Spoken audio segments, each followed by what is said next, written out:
Olá, eu sou a Patrícia, seja muito bem-vinda, seja muito bem-vindo a mais um vídeo aqui da Casa de Honra. E se você chegou agora, deixa eu te contar, nós estamos em uma série chamada Orando como Jesus, onde nós refletimos sobre cada parte da oração do Pai Nosso. E toda essa passagem está em Mateus, capítulo 6, versículo 9 ao 13. E hoje nós vamos falar da parte final, do versículo 13. E não nos deixeis cair em tentação, mas livra-nos do mal, porque teu é o reino, o poder e a glória para sempre. Amém. Então perceba, esse versículo ele começa com um pequeno E, onde Jesus ele acrescenta aqui um pedido fundamental de proteção e livramento. É como se ele dissesse: já pediste pela santificação do nome de Deus, já pediste pelo pão, pelo perdão, pela vontade de Deus na sua vida, mas tem uma coisa que é essencial, que é a proteção e o livramento, né? E a firmeza diante da tentação. Então, não nos deixeis cair em tentação, mas livra-nos do mal. É como se nós afirmássemos: Senhor, não permita que eu seja vencido por essa prova, por essa tentação, mas me livre do maligno, me livre das armadilhas do pecado e me livre de tudo que me afasta de Ti. Nessa primeira parte, nós reconhecemos a nossa responsabilidade pessoal, a consciência do que é certo ou errado, a convicção da nossa fé e, sobretudo, a nossa obediência a Deus. É um pedido para que as nossas escolhas não sejam escolhas guiadas pelo nosso impulso ou pela nossa natureza humana, mas pela clareza e pela firmeza que só vem dele. Na segunda parte, mas livra-nos do mal, já não falamos apenas da nossa força ou de como devemos nos posicionar diante da tentação, mas falamos da nossa fraqueza, porque é o momento em que admitimos que podemos ficar vulneráveis, que os desejos da carne podem se tornar mais fortes e que a nossa humanidade pode nos levar a ceder, a errar, a tropeçar. Então, desse ponto em diante, nós clamamos pela intervenção direta de Deus, porque só Ele pode nos guardar das armadilhas do pecado e nos livrar do maligno. Esse trecho nos adverte sobre 4 pontos muito importantes: batalha espiritual, proteção, vigilância moral e autocontrole. A Bíblia deixa claro que existe um mundo espiritual. Em Efésios capítulo 6, versículo 12, nos lembra que a nossa luta não é contra pessoas, mas contra poderes e autoridade, contra forças espirituais do mal. Em 2 Coríntios capítulo 10, versículo 3 ao 4, reforça que as nossas armas não são humanas, mas têm o poder divino para destruir fortalezas. Em 1 Pedro, capítulo 5, versículo 8, nós somos alertados a sermos sóbrios e vigilantes, porque o inimigo anda ao nosso redor, buscando a quem possa devorar. Então, de fato, existe um combate acontecendo além do que a gente consegue ver, mas nós os sentimos no nosso dia a dia. Isso aparece quando os nossos desejos querem falar mais alto do que a vontade do Criador. E quando surgem pensamentos que nos desanimam ou que nos confundem, ou pensamentos que nos deixam para baixo, ou até mesmo na correria do dia a dia, quando o tempo para as tarefas rouba o nosso tempo de oração com Deus, nosso tempo de comunhão com Ele. Também se mostra em atitudes como orgulho, mágoa, indiferença, desejo de vingança, entre outros desvios, né? Entre outros pecados. Por exemplo, comer, descansar ou querer ser reconhecido não são apenas pecados em si, né? O problema começa quando esses desejos deixam de ser sensações, né, desejos naturais e passam a nos controlar. né? Quando a comida vira refúgio, quando o descanso se transforma em preguiça, quando a busca por reconhecimento vira necessidade de aprovação, deixamos essas vontades nos governar e não ao contrário. Então é nesse ponto que os nossos desejos eles se desordenam e deixam de servir o propósito de Deus em nossa vida, né? Isso nos afasta ainda mais dele.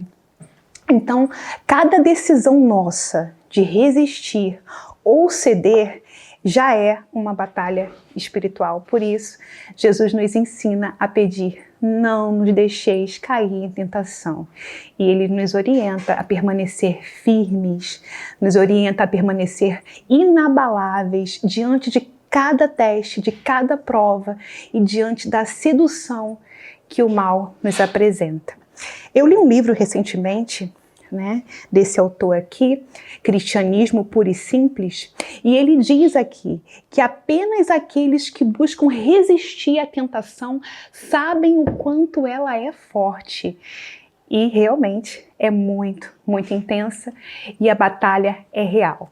Esse outro livro aqui do mesmo autor, né, ele fala que o inimigo ele atua de forma muito sutil, ele aproveita as nossas distrações, as nossas inclinações, os nossos desejos humanos para agir.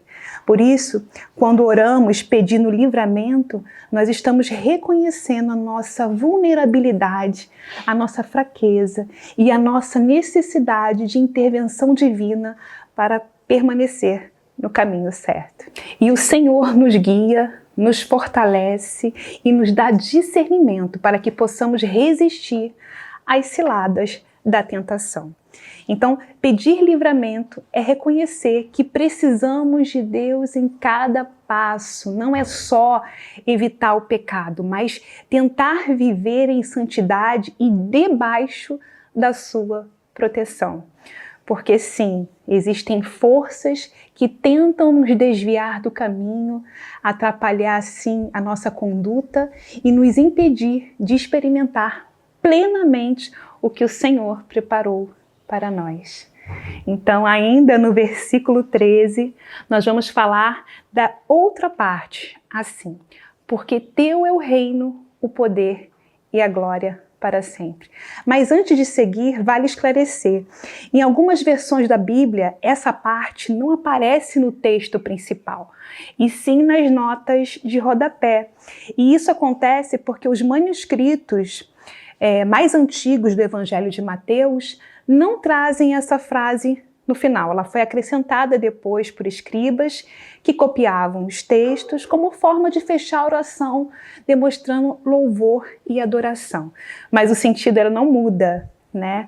A gente termina a oração do Pai Nosso exaltando a grandeza, o poder e a glória de Deus. Então, o reino é o governo absoluto de Deus, o poder, sua autoridade infinita, e a glória é a majestade, é a presença dele.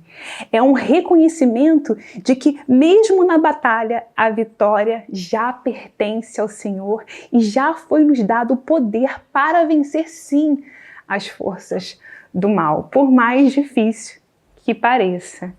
E tem uma parte na Bíblia que está em Lucas, capítulo 10, versículo 19, que diz assim: eis que dou autoridade para pisar sobre serpentes e escorpiões e sobre todo o poder do inimigo, e nada, de modo algum, nos causará dano. Esse versículo faz parte de um discurso que o Senhor Jesus teve com os seus discípulos antes de enviá-los em dupla como missionários, dando a eles autoridades para curar os enfermos, expulsar os demônios, proclamar o reino. Quando ele diz serpentes e escorpiões, ele simboliza com isso, né, ele faz essa analogia com as forças do mal. Ele usa essas palavras para dizer que, mesmo diante do ataque espiritual, todos aqueles discípulos que estavam em missão tinham o poder e proteção do reino de Deus. Então, esse versículo ele não é apenas uma promessa geral, mas é uma garantia de autoridade, proteção espiritual para aqueles que cumprem a missão que Deus deu, né? Então, é isso. E para fechar tem o amém, né? O amém vem do hebraico e significa firmeza, significa certeza, significa verdade. É como se nós estivéssemos assinando a nossa confiança em Deus, né? Quando dizemos amém, nós estamos dizendo assim seja, Senhor. Eu creio, eu confio, está firmado, né? E qual a forma que nós temos de aplicar isso no nosso dia a dia? Primeiro, esteja atento às tentações e às pequenas decisões, porque se elas se acumulam, elas podem se tornar hábitos prejudiciais. Outra dica, pratique vigilância moral e autocontrole, cuidando dos seus pensamentos, das suas palavras, das suas atitudes. E por fim, peça discernimento e proteção diária, confiando que Deus sustenta você, né? Reconheça a presença de Deus em tudo. E ao orar, lembre-se da instrução de Jesus. Quando orares, entra no teu quarto, fecha a porta e orem em secreto. E teu Pai, que também te vê em secreto, te recompensará. Então, finalize a sua oração com essa consciência, dizendo amém, declarando aí a sua fé, a sua entrega, porque Ele te ouve, Ele te protege. E aí o Pai Nosso, né, deixa de ser apenas palavras decoradas, ele se torna uma vida inteira guiada de fé, proteção, vigilância moral, autocontrole e confiança no Pai.